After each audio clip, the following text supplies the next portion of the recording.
ভর্তা ভাত কার না পছন্দ? আমার তো অনেক পছন্দ। তো চল আজকে আমি ভর্তা বানাই, বুঝছো? আর আজকে আমি আমার পছন্দের 2টা ভর্তা বানাইছিলাম। আর এই ভর্তা বানাইবার লাগে কিন্তু প্রথমে দরকার হবে পটল আর গ্যাসেরা ঢেঁড়স, যেটা সবাই আমরা ভিন্ডি বা ঢেঁড়স। তো আমি পটল দিয়ে সুন্দর মতো সিলাইছি, আর ঢেঁড়স চিড়ে সিলে সুন্দর মতো এটা যখন দোয়ালাই দিব। তো আমি যখন সুন্দর মতো দোয়ালাম, আমি এটা যখন সুন্দর করে ফসিয়ে করে দোয়ালাইছি, তারপর লেন একটা ডেগের মধ্যে বয়ে দিছি পানি। আর তোমরা কিন্তু ডেগের ফেলছো না, বুঝছো? এটা লেগেছে জন্মগত ইমন কাইল্লা, বুঝছো? এটার প্রথম মাটির চুলাত রান্ধাইছে, তারপর এটার গ্যাসের চুলাত মানতাছি, কারণ এটা হলো জন্মগত কাইল্লা ডেক, বুঝছো? এটার মধ্যে এখন দিয়ে দিলাম পানি, তারপরে দিয়ে দিলাম হলো পটল আর হলে ভিন্ডি দি গ্যাসের অন সুন্দর মতো কতক্ষণ কিন্তু এটারে ভালো করে সিদ্ধ করানো লাগবো। আর ভিন্ডি মন চাইলে হুলা তো দেন, যেহেতু হুলাত দিলে অনেক সময় লাগে, তা না যায় একসাথে দুটো আমি সিদ্ধ করলে রেছি। আমি সিদ্ধ করে খেয়ে আমি হিজাইলে রেছি, বুঝছো? বুল্লালাই আমি কি তা ফেস লাগাই দিবা, তারপর তো কোনো কথা আগা মাপা না। আচ্ছা যা হোক, তারপরে দেওয়া সুন্দর করে কিন্তু হিজাই লাইলাম। বিন্ডি দিয়ে তুললা দেখা দিছি, হিজা আর হিজ না হয়ে গেছে, আর বিন্ডি দিয়ে সুন্দর করে কর্তার মতো রেখে দিম, ফটলের তুলে রেখে দিছি। ফানিতে কিন্তু তুলে লাগাই দিব, ফানিতে রাখা কিন্তু এই গিলার মধ্যে ফানি ঢুকে একবার সিপসে পেয়ে যাবো, বর্তা বর্তা গেলে শুধু ফানি বেড়ে, বুঝছো? পানিতে কিন্তু উড়ালে তুই উড়াই লাইলাম। তারপরে গেছে আমি গেলাম আরেক কাজ হইলে মরিচ, বুঝছো? মরিচ দিয়ে সুন্দর মতো তেল হলে মসমুচ্ছা করে কিন্তু বাজ দেবো।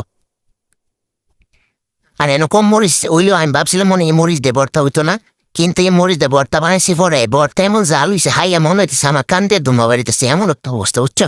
তো নাই সুন্দর করে আমি গুটে করে কিন্তু কতক্ষণ মরিচটারে সুন্দর করে ঘোটো করে কতক্ষণ কিন্তু মরিচটা বাজে নিলাম। মরিচও বাজে গেছে, অনায় ফুটছিলে ভর্তা পারতাম। তো মরিচের তো আবার ডেটা দিয়ে ফেলাইছি না, সুন্দর করে ডেটা ফেলাই দিতেছি, ফালে অন মরিচটি ভাঙ দেব। আর যেদিন ভর্তা বানাইছি এদিনে আমার সারাদিন আমার হাত ঝুলছে, মরিচ ভাঙলে আমার হাত জ্বলে, আর হাত জ্বলে হাত ফোড়াচ্ছি, বুঝছো?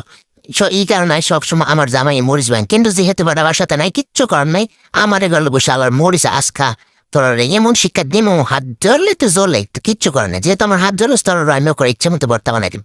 তারপর তো মরিচটার কত সুন্দর করে আমি যা কানাকে কইরে করে ভর্তা বানাই দিছি। তারপর দিয়ে দিলাম 1 কাপ পেঁয়াজ আর লবণ কথা আবার ভুলে গেছি, অনেকে আবার কবি লবণ দিছি না, লবণ কিন্তু দিছি দেখছো নেই, তোমরা কিন্তু দেখছো। তারপর সুন্দর মতো দিয়ে একবারে কেসলা মাইকা রেখে নিলাম। তারপর 2 ভাগ করে নিচ্ছি, বুঝছো? 2 বন্ধ করে নিলাম। ওমা কিনা দেখা যা বেশি, এটা তো আবার কম, কিছু করার নাই। ভিন্ডি যেহেতু কম, এই কারণে আমি ভিন্ডির মরিচটা কম নিছি, বুঝছা? তারপর দিয়ে দিলাম ঢেঁড়স চিড়ে দিয়ে সেরকম সুন্দর করে এটারে মাঁকা জাকা করে নিতে হইব। সুন্দর মতো মাঁকা জাকা করলে কিন্তু আমার ভর্তা রেডি। আর এই ভর্তাটা যারা করে না হাইছে তারা কিন্তু একবার লোক করে হাই বা, বুঝছা? হাই আমার জানাবে কে মনে সার এই ভর্তাটা আশা করি যে হাই বা এই ভর্তার প্রেম পইরা দেবার। আমি যখন প্রথমবার খাইছি ওয়াল্লা ভিন্ডি ভর্তা অত মজা। তারপর ভিন্ডি সিজন আইলি আমি ভর্তা বানাই হাই, ভিন্ডিতে অন্য কিছু হাই না, কিন্তু ভর্তা আমি কই রে হাই, বুঝছো? মাছটা ভর্তা করতে দিব আমার লেমন অভ্যাস হয়েছে।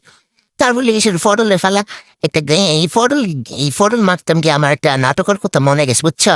ফটল কুমার গানওয়ালা একটা নাটক কিন্তু আছেন ভারতের সিরিয়ালের, এটা দেখতাম আমি আগে। তো কিছু করার নাই, বুঝছো? তারপরে কিন্তু ফটল জাকানা করে সে আমি মাকা জাকা করে নিলাম। আর দেব ভর্তা, মাশাল্লাহ ভর্তার ফাইনাল লুকটা কি সুন্দর হয়েছে, মাশাল্লাহ দেখছো? আর এই ভর্তার হাই তো অনেক মজা হয়েছে। আর জাল হয়েছেন সেই জাল, আমি তো ভাবছিলাম এই মরিচগুলো দিয়ে মনে ভর্তা আমার হইতো না, কিন্তু এত জাল হয়েছে হাইতে গিয়ে আমার চোখে ফানি না হাই ফানি একছে, বুঝছো? তোমরা কিন্তু বেশি জাল দেশের এই ভর্তাটা একবার লোক ট্রাই করবো। আর আজকের মতো এই ফোন দিয়ে সবাই ভালো, তাই সুস্থ, আর আমরা লাগে সব বেশি দরকার। আল্লাহ হাফেজ।